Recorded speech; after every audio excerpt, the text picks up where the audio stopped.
नमस्कार साथियों, मैं हूं लॉर्ड कर्जन। मैंने 1899 से 1905 तक भारत में शासन किया। दोस्तों, किसी ने नहीं सोचा था कि वास्को डिगामा ने जाने अनजाने में जो भारत की खोज की है। दोस्तों, मैं हूं वास्को डिगामा और मैं भारत के कालीकट बंदरगाह पर पहुंचने वाला हूं।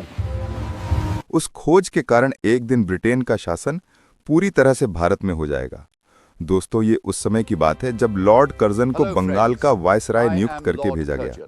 लॉर्ड कर्जन ने भारतीयों में एकजुट होने की भावना को देखते हुए सोचा कि अगर ये एकजुट हो गए तो कुछ समय बाद ये हमारी सत्ता को उखाड़ फेंकेंगे। भारत में राष्ट्रवाद का जन्म हो रहा है। तो लॉर्ड कर्जन ने सोचा कि क्यों ना फूट डालो और राज करो की नीति अपनाई जाए। इसी नीति के तहत दोस्तों लॉर्ड कर्जन ने बंगाल का 2 भागों में विभाजन कर दिया। पूर्वी बंगाल, जहां मुस्लिम आबादी सबसे ज्यादा थी, और पश्चिम बंगाल, जहां हिंदू आबादी सबसे ज्यादा थी। लेकिन दोस्तों, कर्जन की ये नीति भारतीयों को बड़ी आसानी से समझ में आ गई थी। जब 1903 में इसने घोषणा की थी कि हम बंगाल का विभाजन करेंगे, तब उस टाइम की सबसे बड़ी पार्टी भारतीय राष्ट्रीय कांग्रेस ने इसका विरोध किया था। बंगाल विभाजन रद्द करो, रद्द करो। बंगाल विभाजन रद्द करो, रद्द करो। जुलाई 1905 में कर्जन ने विधिवत रूप से बंगाल विभाजन की घोषणा कर दी। इस घोषणा के बाद दोस्तों 7 अगस्त 1905 में बड़ी तेजी के साथ विदेशी वस्तुओं का बहिष्कार किया जाने लगा। स्वदेशी अपनाओ, विदेशी वस्तुओं का बहिष्कार करो। धोबी से मना किया गया कि कोई विदेशी कपड़ा दे तो आप धोइएगा नहीं। पंडितों से कहा गया कि अगर शादी में कोई विदेशी कपड़े पहने या विदेशी वस्तु का उपयोग करे तो आप शादी मत कराइएगा। इस तरह से अनेक विदेशी वस्तुओं का बहिष्कार किया गया।